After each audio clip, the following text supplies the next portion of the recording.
As far as fishing's concerned, guys, we're going to be there right around 4 p.m. today. We'll be in the zone at 4 p.m. This fish is close. So the past few weeks, guys have been seeing fish way down below, 150 miles south, and there's been a bubble of warm water that's kind of made its way southwest of San Diego, and this fish is there now. The grade of this fish is 20 to 50 pounds. It's beautiful grade bluefin tuna. But it is all nighttime fish for the most part. A few guys have had some daytime drifts, but a lot of this damage has been done at night. All right. So we're gonna go over what you guys are gonna want to have for tonight and for tomorrow as well. But what I'm getting at is make sure you guys get rested up today. Take a nap. All right. When we're on our way out there, go shut your eyes for 3 or 4 hours, because last night the guys had incredible fishing, but it didn't start till about 1 in the morning. All right, just to give you guys a little bit of a heads up, just so you guys know, 1 o'clock in the morning last night was go time. That fish was not seen all day yesterday. No one saw a scale all day. Driving around the same area in that same bubble of water. It's a postage stamp, very small area of water. It's not like it's a huge spread out area. And as soon as it got dark, that fish gathered up and it was easy to find. And guys were able to get really nice hits last night. All right. For tonight, I would have a setup something like this. This is a heavy outfit. This is a 100-pound setup. Granted, this fish is 30 to 50 pounds, but nighttime fishing, size of line does not matter.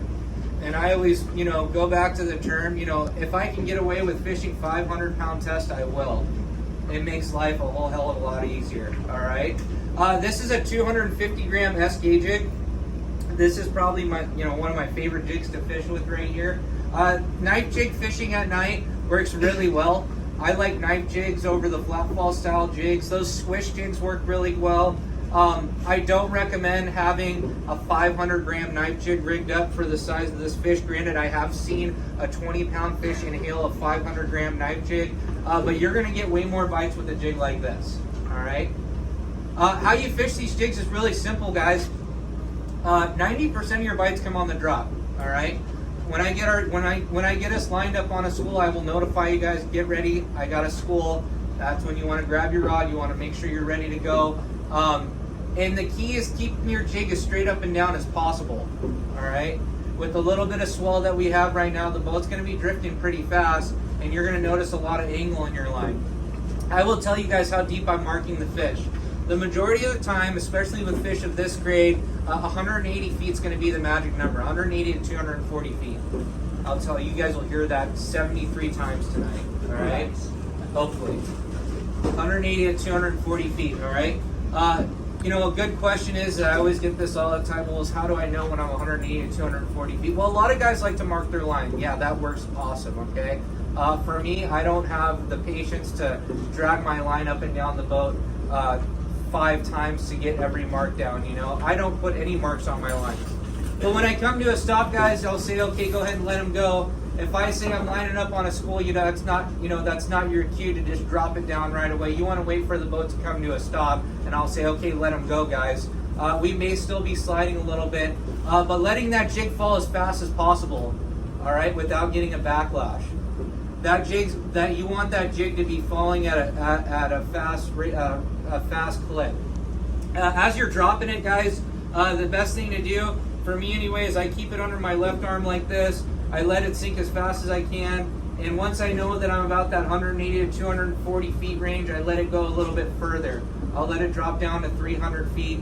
And then if you don't get a bite, God forbid, you put it in gear. I like to set the rod on the rail, and you just wind back at a medium retrieve. You do not need to wind it back as fast as you can, all right? With these reels, these 30 size reels or 50 size reels, I know guys that all they use is 50 size reels. You know, they pack on a lot of line really fast.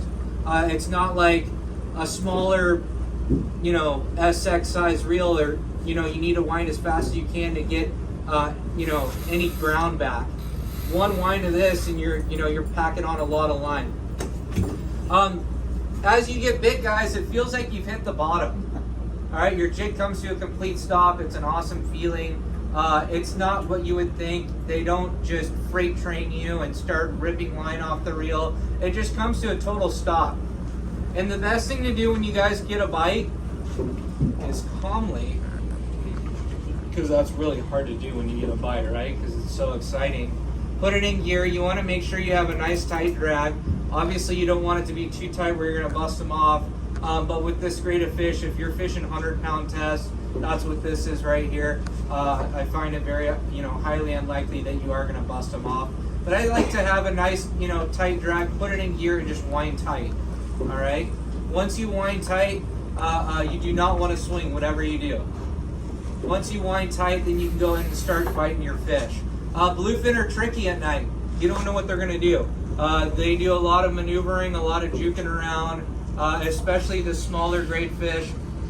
It's not like, you know, your atypical daytime bluefin fight or your atypical daytime yellowfin fight. They like to charge the boat. They like to get you around the corners. It gets pretty chaotic once, you know, you have 26 guys at the rail and let's say 18 of them hook up all at the same time. It happens, all right? Hopefully we're fortunate enough for that to happen to us tonight. With that being said, for me, what I like to do to get myself out of trouble, because no matter what, a 40, 50 pounder will drag you down the side of the boat. You know, you hook a fish, he's gonna wanna go one way or shoot out the other way, and you're gonna see it. It's the imminent threat of 8 other guys on the starboard corner that have fish going, and you're just nervous because you know you have to go there, and now you're trying to walk the other way. Don't do that because a crew member is gonna yell at you. And you just, what I like to do is I like to back my drag off quite a bit and let that fish run. It'll wear that fish out, for one. 2, it'll be a lot easier to maneuver your rod around everyone else if you have to go over, under, in between, whatever it may be. This is all drift fishing, guys, so it's going to be wind in your face, all right? How I typically like to start off, you know, my nighttime flatfall or night jig fishing is I always start on the downwind corner for me, all right? I like starting on the downwind corner because, like I said, the best way you guys are going to get, you know, the best, most effective way to fish these knife jigs is keeping your jig as straight up and down as possible. When you're at 180 to 240 feet, you want your line to be angled just like this. You do not want your line to have a huge scope on it, because even though you have your line marked at 180 or 200 feet, you're not in fact fishing 200 feet down, you're fishing 80 or 100 feet down because you have that much scope on your line. Once I start getting a lot of scope on my line from dropping it down and winding it back up and trying to drop it back down, once I have too much scope on my line is when I decide to wind it back in and start over again. All right?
think? 100? 80? 80, 90. Nice.